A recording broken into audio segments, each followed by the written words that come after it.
চলেন মেহেদি নিয়ে কিছু কথা বলা যাক। মেয়েদের আবেগ, অনুভূতি অনেক কিছুই এই মেহেদির সাথে জড়িয়ে আছে। একটা মেয়ে হাতে মেহেদি পরতে অনেক পছন্দ করে। তার হাত সাজবে রঙে, সেটা ভাবলেই মেয়েদের মনে অনেক আনন্দ লাগে। এই মেহেদির রং কারো হাতে অনেকক্ষণ থাকে, কারো হাতে খুবই কম সময় থাকে। যারা মেয়ে আছেন তারা হয়তো খুব ভালো মতো বুঝতে পারবেন, ছেলেরা এটা ভালো বুঝবে না। একজন মেয়ে সংসারের সমস্ত দায়িত্ব পালন করে।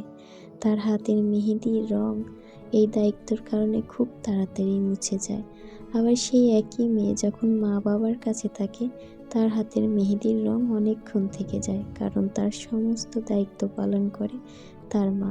তাকে কোনো দায়িত্ব নিতে হয় না, সে নিজের মতো করে বিলাসিতা করে হাতে মেহেদি পরে ঘুরে বেড়াতে পারে।